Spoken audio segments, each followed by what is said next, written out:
ಸರ್ವ ಜನರಿಗೂ ಮಾನವರಿಗೂ ಭಾರತ ದೇಶದ ಗಣ್ಯ ವ್ಯಕ್ತಿಗಳಿಗೂ ಪ್ರತಿ ಜನರಿಗೆ ನಾನು ಮಾಡುವ ನಮಸ್ಕಾರಗಳು. ಈಗ ನಾನು ಬಿಚ್ಚುತ್ತಿರುವ ಕತೆ ಭಾಗ ಕನ್ಯಾಕುಮಾರಿ ಕತೆ ಭಾಗ.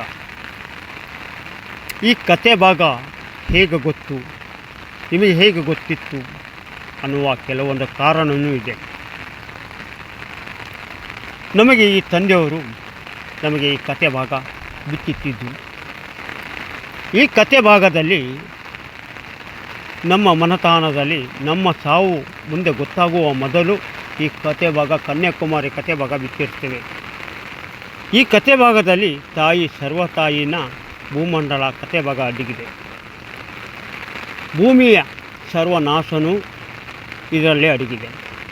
ಈಗ ಕತೆ ಯಾಕೆ ಬಿಚ್ಚಿರ್ತಿದ್ದೀವಿ ಅಂದರೆ, ಭೂಮಿ ಅನಾಥವಾದ ಕಷ್ಟಗಳಲ್ಲಿ ಈ ಭೂಮಿ ನಿಂತಿದೆ.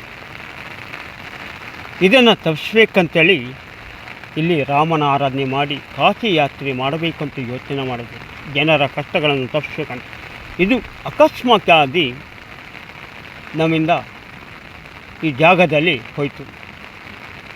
ಈ ಕಥೆಯನ್ನು ಬಿಚ್ಚಿಡುತ್ತೆ ಅನ್ನೋ ಕಾಲದಲ್ಲಿ ಇದಕ್ಕೆ ಭವಿಷ್ಯವಾಣಿ ಸೃಷ್ಟಿಯಾಗುತ್ತದೆ, ತಾನೇ ಸೃಷ್ಟಿಯಾಗುತ್ತದೆ. ಈ ಕತೆ ನಾವು ಎಲ್ಲಿಂದ ತಗೊಬಂದಿದ್ದೀವಿ ಅಂತ ನೀವು ಕೇಳಿದ್ರೆ, ನಾವು 900 ವರ್ಷದಿಂದ ಹಿಂದಿಂದ ತಗೊಬಂದಿದ್ದೀವಿ. ಆದರೆ 900 ವರ್ಷದ ಹಿಂದೆ ಎಲ್ಲಿಂದ ಬಂದವರು ನಾವು ಎಲ್ಲಿಂದ ಬಂದಿದ್ದೀವಿ ಕೇಳಿದ್ರೆ, ನಾವು ಕದ್ರಿಯಿಂದ ಬಂದವರು. ನಮ್ಮ ಮೂಲ ಸ್ಥಾನ ಕದ್ರಿ. ಆಗ ವಸಂತ ಗುರುಗಳು, ಅವರ ಹೆಂಡತಿ ಹೆಸರು ಪೂರ್ಣಿಮಾ, ಅವರ ಮಗನ ಹೆಸರು ದುರ್ಗ. ಇವರು 3 ಜನರಲ್ಲಿ ಬಡಕಳದಲ್ಲಿ ಒಂದು ಸಮಸ್ಯೆಗಳ ಸೃಷ್ಟಿಯಾಯಿತು. ಸಮಸ್ಯೆ ಎಂದರೆ, ಈ ಊರಲ್ಲಿ ಒಂದು ರಕ್ತಪಿತಗಳಿಂದ ಸೃಷ್ಟಿಯಾಯಿತು. ಅದಕ್ಕಾಗಿ ರಾಜ ಮನತಾನದವರು ಜೈಂದ್ರ ರಾಜ ಆಳಿದ ಭೂಮಿ ಇದು. ಬಡಕಳ ಅಂಬುದು ಜೈಂದ್ರ ಆಳಿದ ಭೂಮಿ ಇದು. ಆ ಜೈಂದ್ರ ರಾಜನಾದ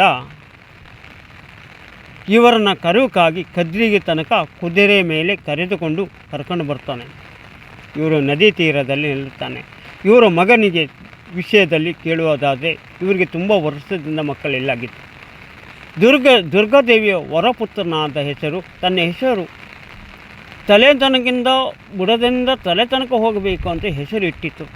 ಆ ಮಾತಿನಂತೆ ಅವರು ತುಂಬ ಜನ ನಡ್ಕೊ ಬಂದಿತ್ತು. ಈಗ ಇವನ ತಂದೆಯವರು ಕೊಟ್ಟ ಕತೆ ಭಾಗ ಹೀಗಿದೆ. ಯಾಕೆ ಇವನ ಕಾಲದಲ್ಲಿ ಭೂಮಂಡಲದ ಚರಿತ್ರೆಯನ್ನು ಕತೆ ಭಾಗದಲ್ಲಿ ಕಾಲ ನುಡಿಯುತ್ತದೆ.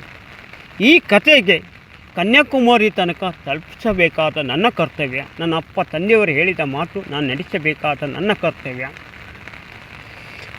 ಆದರೆ ತಂದೆಯವರಿಗೆ ಯಾರು ಹೇಳಿದರು ಅಂದರೆ, ನನ್ನ ತಂದೆಯವರ ಹೆಸರು ದುರ್ಗಪ್ಪ. ಆ ದುರ್ಗಪ್ಪನ ಯಾರು ಹೇಳಿದ್ರು ಅಂದರೆ, ದುರ್ಗ ಹೇಳೋಕೆ 6 ತಿಂಗಳ ಬಾಲಿ ಇದ್ದಾಗೆ ತಂದೆಯವರು ತೀರಿ ಹೋಗಿದ್ದರು. ಅವರು ಚಿಕ್ಕಪ್ಪ ಅಂದರೆ ಅವನ ತಮ್ಮ, ಅವನ ಮಾಸ್ತಪ್ಪ. ಅವರು ನಮ್ಮ ತಂದೆಯವರಿಗೆ ಈ ಕಥೆಯನ್ನು ಹೇಳಿದರು. ಚಿಕ್ಕಪ್ಪನಿಗೆ ಯಾರು ಹೇಳಿದರು ಕೇಳಿದರೆ, ಹನುಮಯ್ಯನ ಹೆಸರಲ್ಲಿ ಈ ಕತೆ ಕೂತಿ ಲೋಕಕ್ಕೆ ತಿಳಿಸಿದ್ರು. ಈ ಹನುಮಯ್ಯನ ಕಾಲದಲ್ಲಿ ಏನು ನಡೆದಿದ್ದೆ ಘಟನೆ ಕೇಳಿದ್ರೆ, ಹುಲಿ ಮತ್ತು ದನ ಒಟ್ಟಿಗೆ ಮೇಯಿಸಿದಂಥ ಕಾಲ ಅದು. ಅವನು ಹುಲಿನ ಕೊಟಗಿಂದ ಗಂಟಿ ತೋರಿದ್ರೆ ಹುಲಿಯ ಜೊತೆಯಲ್ಲಿ ಕರೆದುಕೊಂಡು ಹೋಗಿ ಹುಲಿಯ ಜೊತೆಯಲ್ಲಿ ಮನೆ ಕಟ್ತಾನೆ. ಇಂಥದ್ದೆಲ್ಲ ಪವಾಡವಾದ ಮನತಾಣ ಇದು. ಹಾಗೆ ಇವರ ಮನತಾಣದಲ್ಲಿ ಮತ್ತೊಂದು ವಿಷಯ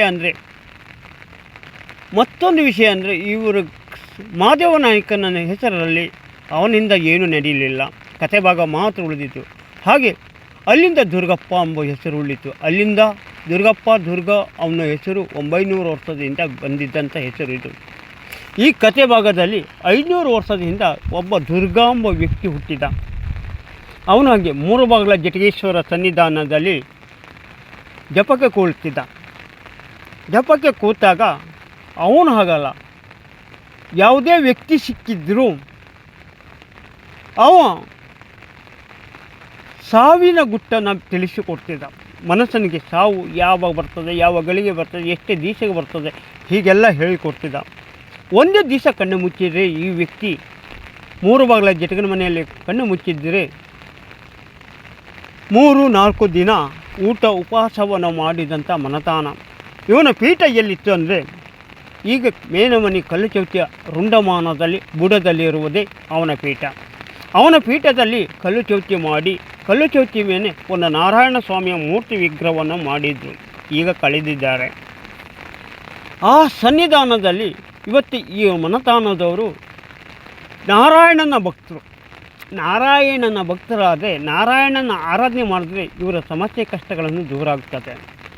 ಯಾಕೆ ಇವತ್ತೇ ಈ ನಾಗಪರಮೇಶ್ವರಿ ಕಥೆ ಯಾಕೆ ಹೇಳ್ತಿದ್ದೀನಿ ಕೇಳಿದ್ರೆ, ಇಲ್ಲಿಗೆ ನಾವು ಮುಂದೆ ಮನೆಯವ್ರಿಗೆ ಹೇಳೋದಿಲ್ಲ. ಕಥೆ ಭಾಗದಲ್ಲಿ ಈ ಕಥೆ ಭಾಗ ಕನ್ಯಾಕುಮಾರಿಗೆ ತಲುಪಬೇಕಂದ್ರೆ ಕನ್ನಡ ಮಾತಿನಲ್ಲಿ ಅರ್ಥ ಆಗಲ್ಲ.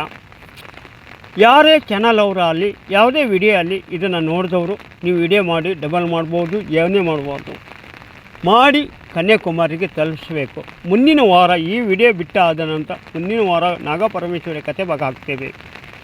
ಈ ಭೂಮಂಡಲದಲ್ಲಿ ಮೊದಲನೇ ಬರುವುದು ಕಥೆ ಭಾಗ. ಈ ಭೂಮಂಡಲದಲ್ಲಿ ಇದೆಲ್ಲ ನೀರಿನ ಅಂಶದಲ್ಲಿ ಇದ್ದಂಥ ಜಾಗ. ಅದನ್ನು ನೀರಿನಿಂದ ಸೃಷ್ಟಿ ಮಾಡಿದ ಒಬ್ಬ ವ್ಯಕ್ತಿ. ಆ ವ್ಯಕ್ತಿಯ ಹೆಸರು ಕೇಳಿದ್ರೆ ಗಡಗಡಕ್ಕಿಂತ ಹೆಚ್ಚು ಅವನ ಹೆಸರು ಲೋಕಕ್ಕೆ ಹೇಳ್ತದೆ. ಬ್ರಾಹ್ಮಣನಾದ ರೂಪದಲ್ಲಿ ಬಂದಂಥ ವ್ಯಕ್ತಿ.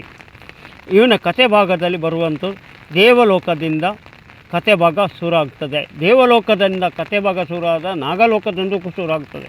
ಅದರ ನಂತರ ಇಲ್ಲಿ ಕಾಲಾಂಬ ಕಥೆ ಭಾಗ ಶುರು ಆಗ್ತದೆ.